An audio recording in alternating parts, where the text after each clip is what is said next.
And welcome. This is Mary Ellen McGonagle here with your Friday afternoon MEM Edge show. As always, the show where we bring you where the action is in the broader markets. A very interesting week last week. We did see the broader markets mostly flat, but beneath the surface, lots of activity that we're going to talk about. Let's first take a look at some of those headline news that drove price action last week. And a lot of the economic data that is coming forward for the month of May is showing a bit of slowing in the economy. First up, we got consumer confidence that dipped in May. From there, we did see new home sales drop to their lowest level since November due to those high mortgage rates. Q1 GDP, it did get revised again, and it did show weak consumer spending, and it came in below estimates. Beyond that, we did see durable goods orders coming in. They did show continued weakness in the manufacturing area. So the markets are really seemingly trying to make sense of all this, because normally this weakening economy is good in the sense that interest rates would decline. That's what the Federal Reserve is on the lookout for. However, we did see rates tick up a bit. Most importantly this week was today's PCE data. That's that core inflation number that the Federal Reserve looks very closely at. And it did show that inflation is, in fact, slowly resolving itself. But at the end of the day, the markets were mixed. So let's go ahead and take a look at the S&P and other areas of the markets and see where did we close for the week. And here we are with a daily price chart of the S&P 500. As mentioned, we did end the week flat, just below this key 10-day simple moving average. Of note is that we did have a bit of a reversal day where we were positive for part of today's price action, and we closed in negative territory on pretty big volume. Not concerning at this time. We do still have a positive RSI and MACD. However, as mentioned, a lot taking place beneath the surface that we will get into. I did want to mention also that next week, June employment data and FOMC meeting notes will be released. Always very, very Fed oriented with those numbers. So you're going to want to be on the watch out for that during next week's shortened holiday period. So let's go ahead beyond the S&P 500, take a look at those 11 underlying sectors. I have it sorted by that relative strength indicator. As always, we're on the lookout for potential rotation with your stronger sectors up here in this upper left quartile, and then weaker areas down in the lower right area. This past week, only two sectors outperformed the broader markets. First up, we did see energy move about 1.5% for the week.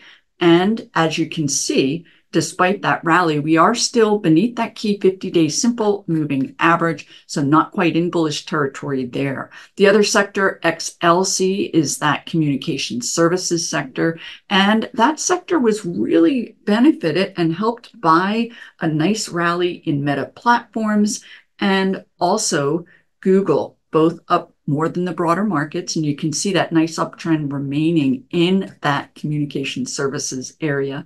Also taking a look at some of these other sectors, technology was down about 0.5% last week. You can see where it did attempt to rally back above that key 10-day simple moving average, but this area also experienced that negative candlestick price action into today's close. You can see that the appetite for some of those tech areas did recede a bit as the week advanced. And then one other area that had looked promising last week, this is the industrial XLI sector, and it did lose its luster a bit, down about 1.2%. We'll get into some of those reasons for the shifts in these particular areas. But from here, I did want to drill down further. As always, we want to move beyond these sectors, take a look at those sub-industry groupings, and this is where the action was this past week. First up here, IGV. This is that software ETF up 2.6%. Nice rally continuing here. I'm going to share with you some of the themes within software. As always, you really want to refine your investing as much as you can. Get that sector, that industry group, and then sub-industry group before putting your money to work. As always, there are going to be areas of strength, and the strength is there for a good reason. Most often it is because underlying companies are experiencing demand for their products. So as we move through, we can see the broader indexes up here at the forefront, but take a look. KRE up 3.7%. We are back in an uptrend. Now, I will say this uptrend does have a little bit of a different feel. A lot of the move did take shape today. 3.1%. We do now have a positive RSI. Positive MACD crossover. We're not quite up in positive territory. One of the reasons for a movement into these bank stocks is that the FDIC, their stress tests, did come out positive with certainly the larger banks that they monitor. And I'm also going to share with you a couple of names in this area. When bank stocks do get going, they really can advance for a length of time, and you will want to be in those leadership names. This is the move coming out of that 20 bear. Those leadership names are going to be first out of the gate. That's typically what takes shape when a group comes back into favor. So you want to be aware of that. And with technology, one area that did suffer is semiconductors. And they were down over 1%. We can see that this is hovering here at that 21-day simple moving average, but we do still have positive momentum in the overall semiconductor group. I will share with you why this area was weak last week, and certainly NVIDIA's pullback down about 2% is certainly part of that. But let's take a look at some of these other areas. XRT, this is the retail ETF, down about 1.5%. We talked about consumer spending, consumer confidence weakening, but I will share with you one of the primary reasons for that retail group suffering here. So let's jump right in.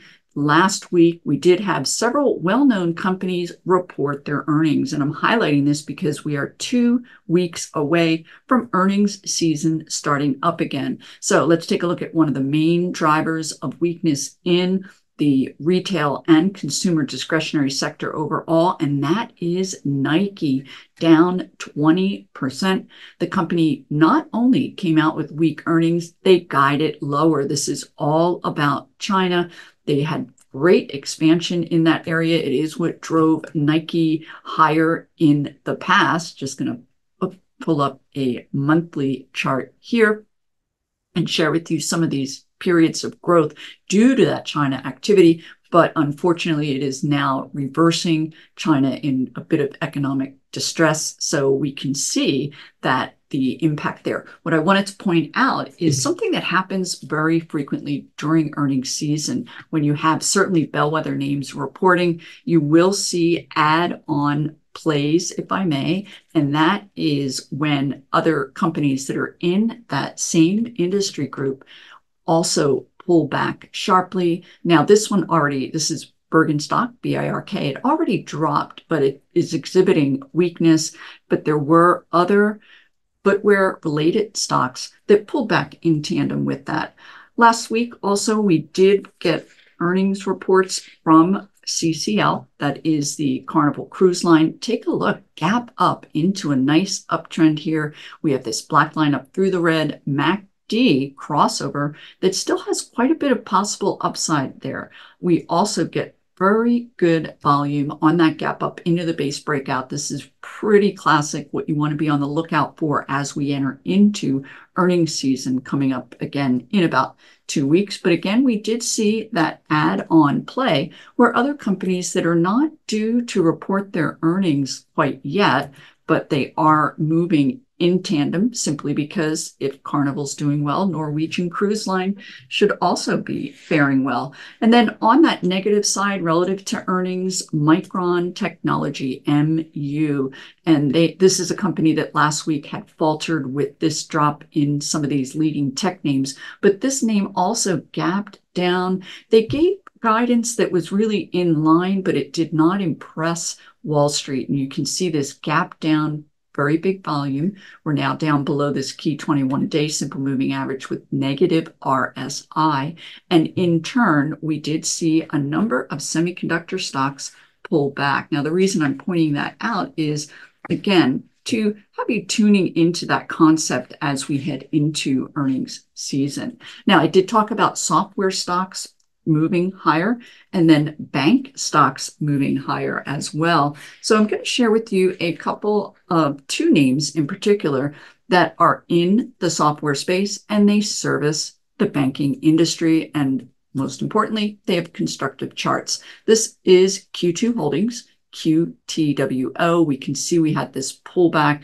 This was in line with the pullback in the overall software group, but we can see over the last 5 days, we've advanced back above this 50-day simple moving average. We also have a positive RSI, and take a look, that MACD just crossing. We're going to want to get that into positive territory, and we could potentially see further upside. Something that I really look at when I'm looking for downtrend reversals is I want to see that the company has a historical precedence of generally outperforming. This implies strong management and strong potential growth prospects, and this stock does have that. And then another company that is in this software financial space is Alkami, ALKT, a little more advanced as far as that downtrend reversal. But take a look at the high volume as the stock advanced above each of these key moving averages. We can see that black line up through the red, MACD in positive territory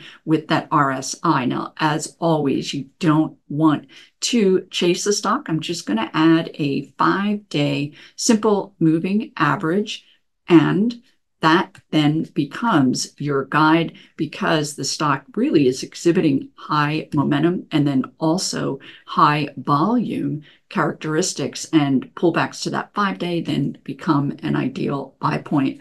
I talked about other areas in the software space, and there really are themes that have been advancing particular areas. And this past week, the biggest movers and certainly having the most constructive charts were software names that are involved in software security. There was a period where the thinking was that spending among IT managers was going to AI and away from these security areas against cyber attacks. But that need is still there. And there's an even more refined theme beyond that. Several of the names that I'll be sharing with you are each involved with the US government, so they're going to not be quite as dependent on any economic slowdown for their growth. So here we are with Palo Alto, PANW. You can see that nice gap up into a base breakout, nice bullish characteristics with this particular name. Also from here, looking at a couple of potential cup with handle base breakouts. Now, this is a formation that's not very common, and when it does take place, it is worth taking note. It is when a stock hits a new high, has a pullback, and then forms a handle about a little more than halfway above that receding period, and then breaks out of this back and fill handle period, which we saw today. This is Autodesk, ADSK. Another software name that we can also look at, and you will see a bit of sloppy price action in these software names because of the pullback. Now, this is during the rising interest rate environment that we did see a number of these software names pull back. So be aware if you're tempted to nibble on particular names that next week we will have that inflation-oriented data due to be released. But with AI, again, that new high in price pull back. In this case, we're about a third below this prior high, and then we form that handle formation, looking for a breakout at that 33 level for a possible cup with handle base breakout.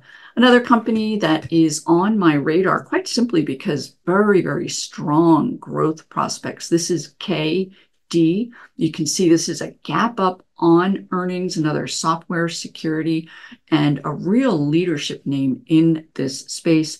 The company is on track for 1,500% growth this year versus last year. So if we take a look at that gap up and then a nice continuation rally, the stock pulled back very orderly and is now in the beginning stages of trending back into a nice uptrend with that RSI in positive territory. On the lookout for that MACD to also post that nice downtrend reversal black line up through the red.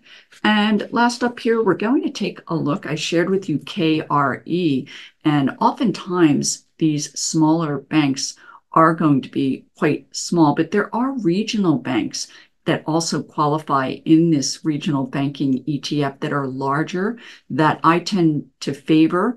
Also, I did want to point out with this move into banks, we did see small cap stocks outperform last week, as you may know. About 24% of the names in the Russell 2000, and that number may have dropped given the decline in banking stocks, but is in this small cap Russell. You can see that we're now in a new uptrend there. So from here, I'm going to share with you a couple of names that fared well last week. And these are stocks that I am very familiar with because they were big winners for my MEM Edge report during that 21 period rally in these bank stocks. And this is CMA Comerica.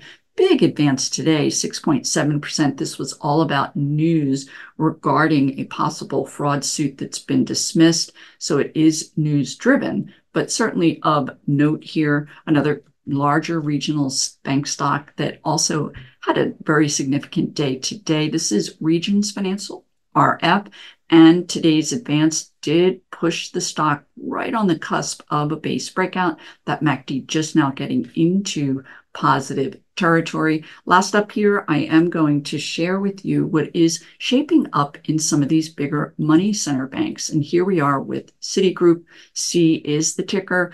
And I'm highlighting this as well as one other name because they are due to release their earnings in 2 weeks from today. You can see this bullish move higher going into earnings, quite constructive. And we can also see historically that the stock really has that capability to outperform. One other name that is also due to report on the same day is JP Morgan. And here we are. You can see that it is now back in a confirmed uptrend and looking really quite interesting. And that's it for this week, everyone. Have a fantastic weekend. Have a safe 4th of July. I'm going to look for you here again next Friday.